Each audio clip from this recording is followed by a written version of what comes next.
احمد اور ہینا کی ملاقات ایک شادی میں ہوئی تھی۔ ایک نظر ملی اور دونوں میں کچھ خاص سا ہو گیا۔ پہلے صرف سلام دعا تھی، پھر آہستہ آہستہ باتیں شروع ہوئیں۔ ہینا اکثر کہتی، احمد اگر تم میری زندگی میں نہ آتے تو شاید میری زندگی ادھوری رہ جاتی، اور احمد مسکرا کر جواب دیتا، اور اگر تم میری زندگی میں نہ ہوتی تو میری زندگی کا کوئی خاص مقصد نہ ہوتا۔ دونوں نے خواب دیکھنا شروع کیے۔ ایک چھوٹا سا گھر تھا، خوشیوں سے بھرا، مگر جب بات شادی تک پہنچتی تو مسئلہ کھڑا ہو جاتا۔ ہینا کے والد نے صاف انکار کر دیا، ہماری بیٹی کی شادی ہم اپنی مرضی سے کریں گے۔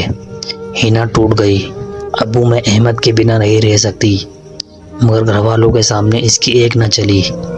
احمد نے ہینا سے کہا، اگر تم کہو تو میں سب کچھ چھوڑ کر تمہیں لے جاؤں۔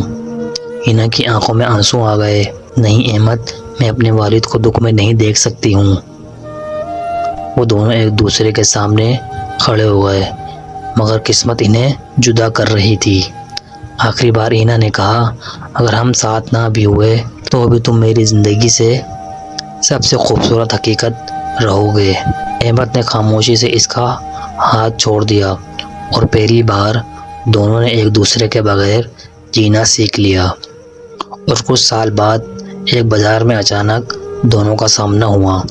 آنکھیں ملی، دل پھر دھڑکا، مگر اس بار دونوں کے ساتھ کوئی اور تھا۔ ہینا نے ہلکی سی مسکراہٹ کے ساتھ کہا، کیسے ہو احمد؟ احمد نے بھی مسکرا کر جواب دیا، ٹھیک ہوں، تم خوش ہو؟ ہینا نے آسمان کی طرف دیکھا اور آہستہ سے کہا، ہاں شاید۔ وہ دونوں آگے بڑھ گئے، مگر دل وہیں کے وہیں رک گیا۔ ہر محبت کا انجام شادی نہیں ہوتا، مگر سچی محبت دل کو ہمیشہ زندہ رکھتی ہے۔